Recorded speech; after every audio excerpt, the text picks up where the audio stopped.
Friends, when I want to make a plunge from a domestic market to the international market, we have many other countries in the world supplying the same product. So this session will actually help you understand that if India is supplying a particular product, for example, to the US market, and you face competition from a Chinese product a similar product coming from China, how does a trade agreement helps an Indian company to venture into the international market? Now, when we talk about the trade agreement, we have signed multiple agreements. Indian government has signed more than 25 trade agreements across the globe, the prime ones. Similarly, Chinese government have signed their own trade agreement. Pakistan has signed their own trade agreement. Now, how is this global system of trade agreements impact the business of an Indian company? Is point number one. The second question that comes to your mind, that across all the trade agreements that Indian government has signed, for an example of a typical Indian company supplying a particular product, how does a trade agreement choice should be made? Should an Indian-Sri Lankan FTA give exactly the same business opportunity as an Indo-ASEAN FTA to the same company?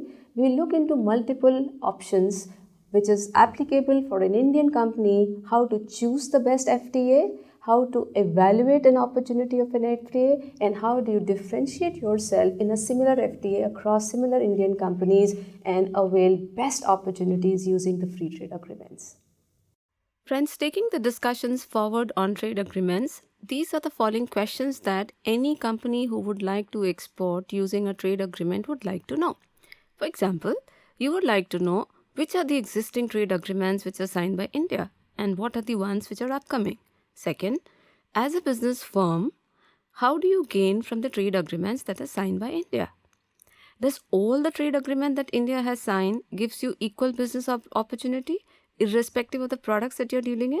For example, the three companies from India, one is exporting coconuts, the other company is exporting plastics, and the third company is exporting chemicals.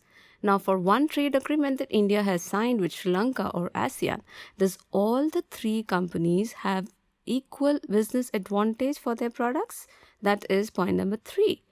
Then out of all the trade agreements that's signed by India, how do you choose which is the best product and the best RTA for your product? Are all the RTAs, there are many RTAs that India is not a part of. For example, you want to export to the US and Canadians are supplying exactly the same product that you would like to export to US. Does it mean if India does not have a trade agreement in the US and Canadians have a trade agreement in the US, India cannot export anything what Canadians are supplying? So are all trade agreements where India is not a part of is a threat to you as an Indian company? That should be one question that you should be wanting to know. How should an Indian company operating in a market where India does not have these agreements should be your next strategic point of view? And finally, if you are trying to use the trade agreement to source your imports, does trade agreement help you devising your global sourcing strategy for the raw material that you are importing? For example, you are a manufacturer of a t-shirt. You need many raw materials. You need fabrics, you need sewing machine, you need buttons, you need threads. Maybe fabric, button and thread is something that you can buy locally, but the kind of sewing machine that you would like to use is only and only available in the export market. Now you have two options. You are buying this product from a Chinese market and you're buying this product from a Thailand market. Now while sourcing your product, you need to also take care of the trade agreement that Indian government has signed that can actually help you to reduce your cost of production of the final value added product. With these questions, let's understand how does a trade agreement helps an Indian company. Let's take an example of a plastic exports from India to US. For example, in the total imports of plastics in the US, India has an import share of 1%. New Zealand has 28.4%. Other competing players are Taiwan and China which are having a much higher percentage as compared to India, and your highest competition comes from Canadians and Mexicans having a share of almost 24% and 8.4%. Now, you will be surprised that despite having a huge production of this product from India, why, as an Indian company, I am losing out the share in the US market. This is because of a concept of an import duty rationalization in the US market as a concept of most favored nation. Friends, the concept of most favored nation has to be understood before we understand the concept of trade agreement benefit. What is most favored nation?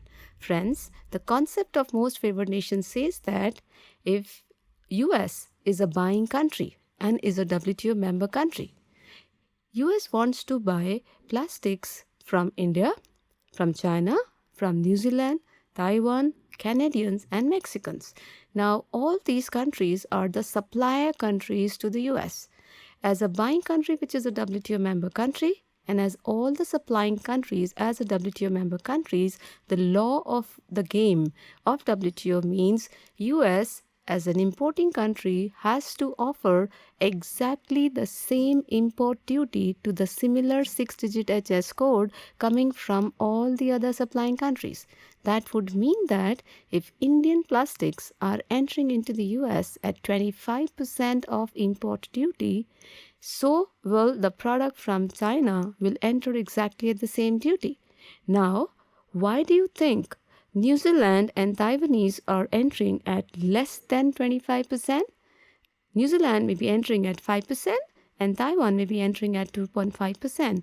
Now, this happens because one of the exceptions to the most favored nation clause is when countries beyond being a WTO member is also signing a trade agreement amongst themselves which allows them to deviate from the concept of MFN.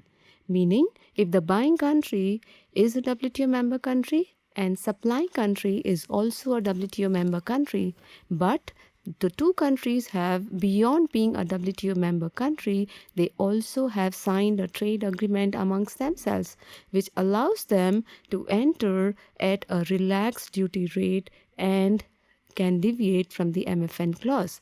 Now, these agreements can be of two kinds. One, a preferential trade agreement, and second, a free trade agreement. Preferential trade agreement, as the name indicates, it says the commodities from the supplying countries can enter at a preferential rate of duty into the buying country. This would mean the rate of duty will not be MFN, but it will not also be zero. It will be something between 0 and MFN with the countries with which the US have signed the PTA. For Canadians and Mexicans, because it's a NAFTA agreement that's been signed, which is not the American Free Trade Agreement. So as a concept of free trade agreement, products from the originating country of an FTA can enter the buying country at 0% duty rate. And most of the time, friends, because your competing countries have a free trade agreement with the market where you would like to do business, just because you enter at an MFN rate of duty, which is much higher as compared to other countries having a PT and FTA, you tend to lose your business opportunities because your final landing price becomes higher in that market. Now, how do you think you would do business when internationally there are many countries globally signing a lots of trade agreement amongst themselves? So in order to price your product interestingly in that market, it is very essential to understand that let us do business in the market where Indian government has signed a trade agreement and your competing country does not have a trade agreement that tends to give Indian companies a free access to the market as compared to your competing suppliers. Taking the discussions forward, if we take this example of the plastic exports, this would mean that in the market, which is US in this case, I am tending to lose in the US market against all those countries having RTA with US. This would mean India, US have signed an agreement with Thailand. It has signed an agreement with New Zealand. Ghana, Indonesia, Kenya, Kuwait, Malaysia. This would mean, as an Indian company, can I not enter the US market just because there's so many countries who have an agreement in the absence of Indian agreement with the US? So technically, it comes back to three prime questions. Are all trade agreements where India is not a part of is a threat to you as an Indian company? Does this also mean that as an Indian company, you tend to gain in all those markets in which India has signed an RTA? This would actually mean that all the RTAs tend to give equal business opportunity for an Indian company. Let's answer these questions. India has signed many trade agreements. We have an APTA agreement, we have an agreement with ASEAN countries, we have an agreement with Bhutan, we are a part of BIMSTEC, we have a preferential trade agreement signed with Mercosur, signed with Chile, with Afghanistan. We also have an FTA with Sri Lanka, we have a treaty of trade with Nepal, and we have a CECA agreement with Malaysia and Singapore, and we have a comprehensive economic partnership agreement with Korea and Japan. Now, what does it make a business sense to an Indian company? You are confused. I am a plastic exporter from India, or I am a gems and jewelry exporter from India. There's so many agreements that Indian government has signed. Should I enter using an ASEAN or a BIMSTEC agreement and enter Thailand or Southeast Asian market? Or should I enter a SAARC country using a SAFTA agreement? Or should I enter a Brazilian and an Argentinian market using a Mercosur agreement? How do you analyze this particular product into a particular market opportunity? Now, friends, in order to explain this, let me take an example of three companies from India. Mr. X is dealing into coconut exports from India. Mr. Y is dealing into chemical exports from India, and Mr. Z is dealing into plastic exports from India. Now, does it mean that Indo-ASEAN FTA, if it has been signed on 1st of January 2010, does all these three companies have an access to the ASEAN market right from 2nd January 2010? Not really. How do you evaluate? Many companies get carried away in the sense using an FTA would mean Indian government signing an FTA would mean a business opportunities to all the Indian companies. Think about a scenario, friends. We have more than 6,000 products at a 6-digit level HS code. When two countries sign an FTA, does it mean everything becomes zero? I can export 6,000 HS code freely to a Thai market, and Thailand and other ASEAN countries would enter Indian context in all these three markets. So, at the end of the day, friends, I have to be very cautious. Whenever two countries sign an FTA, it does not mean that every commodity that's been exported from India is gaining a free access. Depending. For example, let's take the example of rice.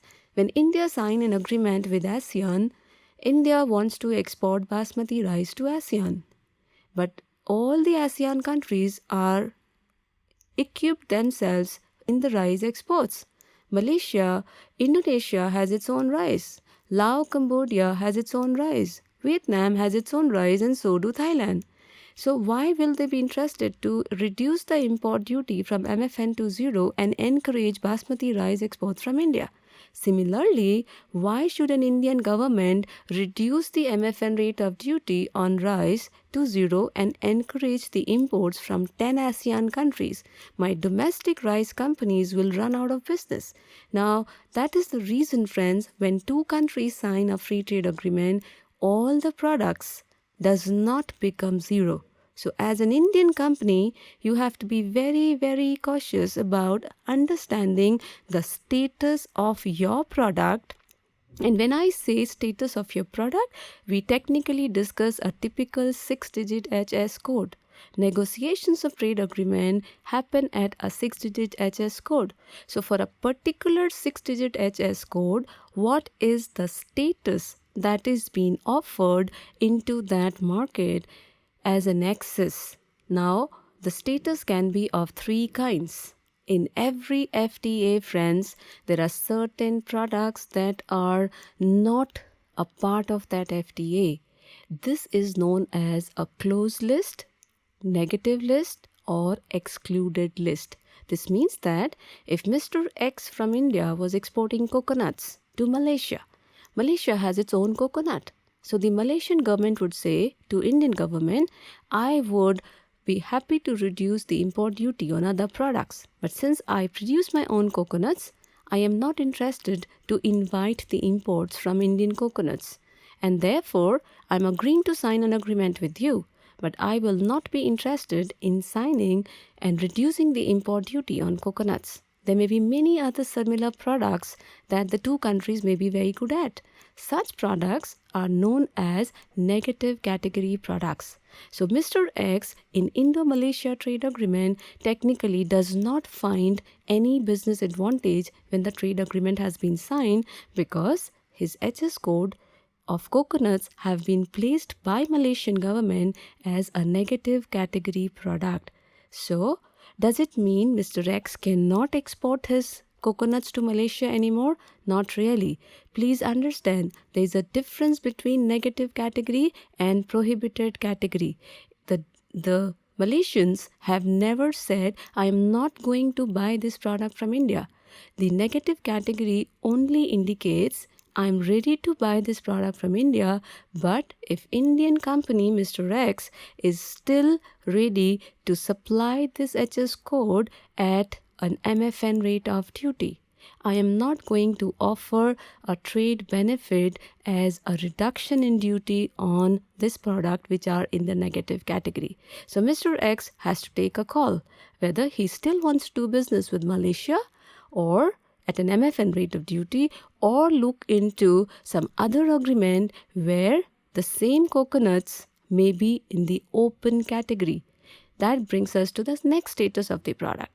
Open category are all those HS code which were earlier going in the MFN rate of duty and now they are entering at 0% duty. This means these categories are extremely beneficial. So the traders from India should evaluate the trade agreement. They should look into every trade agreement, open the PDF documents on Commerce Ministry website and see and check very carefully whether their 6-digit code that they want to export are lying in open category or they are lying in a negative category and choose the right trade agreement. That's point number 1.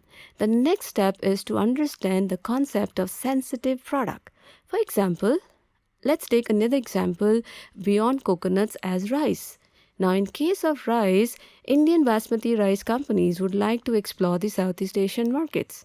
Similarly, the ASEAN market would also like to export rice to India, knowing that all these countries are rice-eating countries. But since this product, every product cannot be put in the negative category. So certain categories of products are kept in the sensitive category because both the governments are very closely observing the import threat. So sensitive products have to be very clearly indicated and seen in an FTA because they are very observant products in an FTA. Both the governments are keeping a close watch on whether the reduction of duty rates are actually hampering the local companies' business and market share as a result of import surge. So that's very important. So we learned the concept of open, negative and sensitive categories. Let us now understand and take a small change in the case. For example, let's take a case of Indo-ASEAN FTA and continue the discussions. I make a small change. Mr. X, Mr. Y, Mr. Z, dealing into all these three products and they technically enter into the Indo-ASEAN market and all of them are now in the open category. Does it mean a business opportunity to all of them? Not really.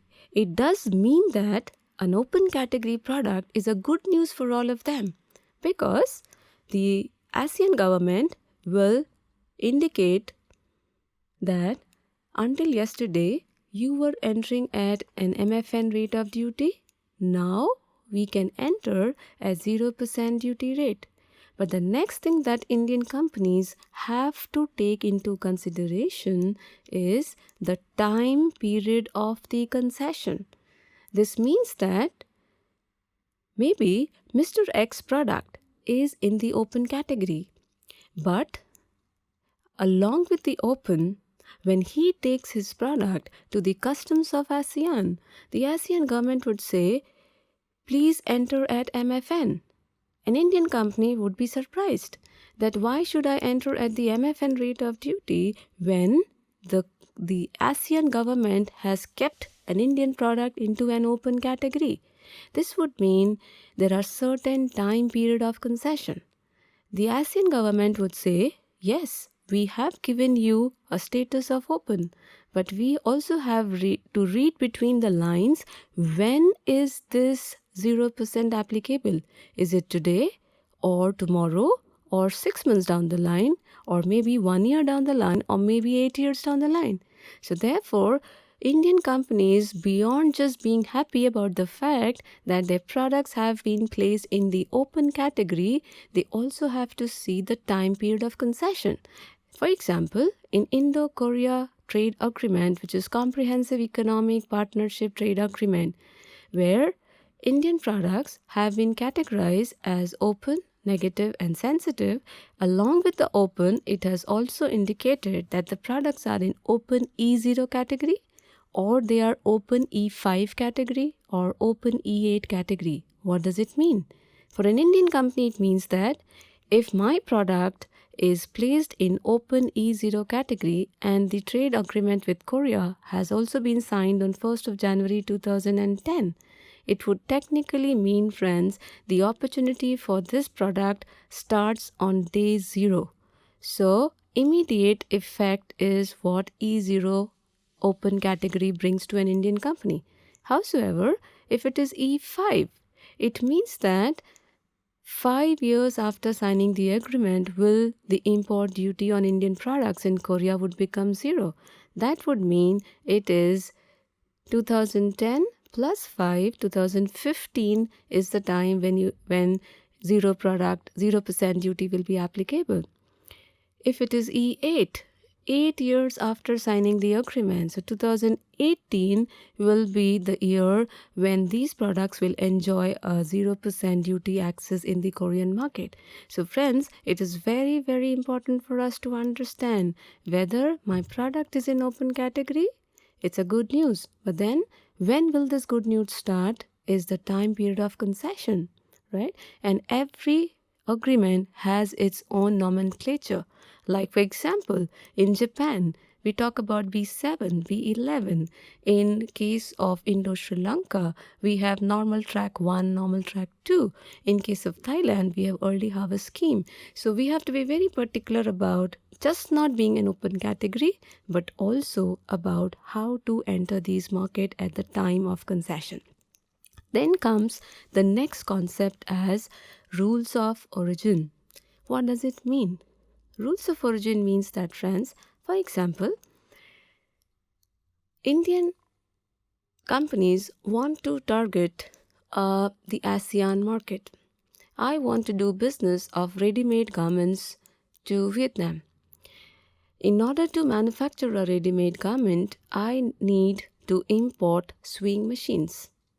Now, the sewing machines could be 60% of my total cost. Now, when India signs a trade agreement with ASEAN, the ASEAN government would say that I am giving access to the Indian product. So the product should be originated from India. Now, you cannot expect the entire product to be originated from India because you are dependent on almost 60% of your imports of sewing machine in order to manufacture the final garment. So, the concept of rules of origin is every trade agreement prefers to have the entire product originated from your country because that's what they want to promote the trade between two countries for. But every trade agreement also realizes the fact that it may not be possible to have 100% product originated from a trading partner country, and the manufacturers of that country may want to import certain products from outside as raw material. So the rules of origin concept indicated that the minimum value addition that an Indian company would like to do will have to do rather to enter the ASEAN market to avail a preferential access. For example, if Indo-ASEAN FTA indicates a rules of origin as 40%, this means for a $100 product, $60 imports are allowed. $40 is something that you have to do in the Indian market. You should not just import and route this product to the ASEAN market. That's illegal. So that's the concept of rules of origin. There are two ways in which a rules of origin concept is taken care of. As we indicated, one is known as regional value content, which indicates that how much investments or value addition that you need to do on an imported product so as to be eligible enough to enter into an FTA country. That's one way to bring confidence to the importing country that some value addition has been done. The next way to assure the importing government that you have just not rerouted an imported product to avail the benefit, but you have done some value addition is change in tariff classification. So the import HS code should be different than an export HS code. For example, you may have imported 080450, which is mangoes, and you have exported 200811, which is a mango juice. So this means to convert this tariff line from 080450 to 200811, there is some money that has gone from an Indian company's pocket, and that is assuring an importing country offering you a benefit of duty that Indian companies have done some value addition in their own land before exporting this imported product to me. So that's the concept of rules of origin. Higher is the rules of origin, lesser is the flexibility with an Indian company to import the raw material. So depending whether your product is dependent on the raw material coming outside India, you should choose the right RTA with a lesser rules of origin that will help you gain an access into the market at a free duty rates, right? Then comes the concept of type of RTA. Now, Indian government have signed many kinds of trade agreement. Let's see what are these. So in order to get an understanding about different types of trade agreement, and where do you find this information on open category, negative category, sensitive category, E0, E5? The list of trade agreements that Indian government has signed is found on our Commerce Ministry website. So we go to commerce.gov.in. On the home page of commerce.gov.in, we find an icon on international trade on the left-hand side. On the international trade, if you go down, you have an icon on trade agreements. So when I click on trade agreement, you get the list of all the trade agreements that Indian government has signed so far. Let's take an example of Indo-Korea SEPA agreement. We have signed many agreements with many countries. Like you can see, SEPA is signed with Korea and Japan. Then we have signed SECA with Malaysia and Singapore. We have signed a lot of FTAs with ASEAN and Sri Lanka, and we have signed a treaty of trade with Nepal. So we have many types of trade agreement that Indian government has signed. Let's analyze an Indo-Korea SEPA trade agreement and try to analyze this PDF document. The minute you open this PDF document, you enter on the content page, you have the concepts of Chapter 3, which talks about rules of origin, product-specific rules. Then you also have, if you go down, you have a concept of the annex, which talks about tariff reduction or elimination. Now, if you are looking for an export opportunities to Korea, we will look into Korea schedule of tariff concession that they have offered to Indian companies exporting to Korea. If you want to source and import raw material from Korea, you will have to see what India's schedule of tariff concessions have been offered to the Korean companies.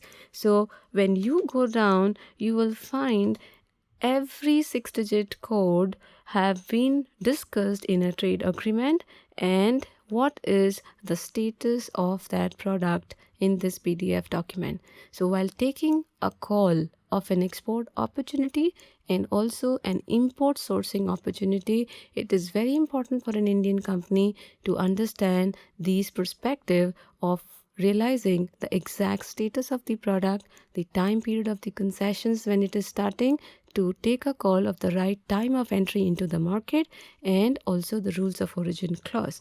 Finally, we want to know whether my competing country also have a trade agreement with the markets where India has a trade agreement. So we go to WTO.org to understand the global trade agreement existence. We enter into trade topics and we enter into the regional trade agreement database. So where we go into the RTA database.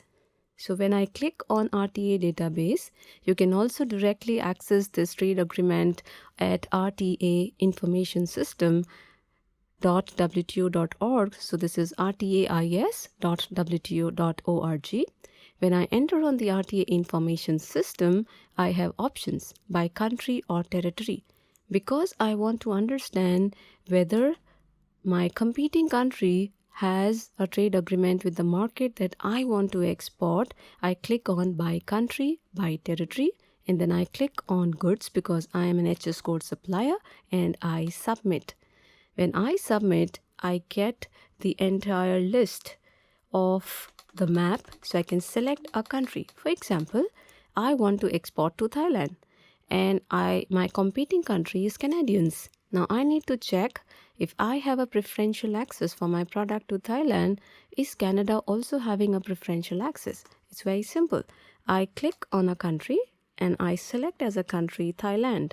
When I click on Thailand, I get to know all the trade agreements the Thai has signed so far. I will check. You will see all the countries which have signed an agreement, and I am very fortunate that I do not find Canadians having any agreement with Thailand. But India is having 4 agreements with Thailand. Thailand is a part of Indo-ASEAN FTA. It's a part of BIMSTEC. It's a part of Indo-Thailand FTA. It's also a part of AFTA. So we have plethora of agreements with Thailand. So if Canadians are my competing country, Thailand becomes a beautiful market because we are logistically closer. We also can price our product better because of a shorter distance, a preferential access in that market, and I need to choose the right kind of agreements to choose into entering into a Thai market. So that gives you the entire list of benefits that an RTA can give you, provided a company is intelligent enough to choose the best trade agreement for their 6-digit HS code. So friends, in this particular session, by now you have understood how do you choose which is the best trade agreement for your product. You've also understood what are the parameters that you should look into while making a choice of a best trade agreement. We learned the process of understanding what is a concept of open or a positive list in a particular RTA. We also learned the concept of closed or a negative list. We also learned a concept of sensitive product. Within an open category, we learned about the time period or the schedule of reduction that we need to work on. We learned the concept of rules of origin in this product. And finally, we also understood that if you have to source a particular product from a country, how does trade agreement help you in import sourcing of your product? Thank you.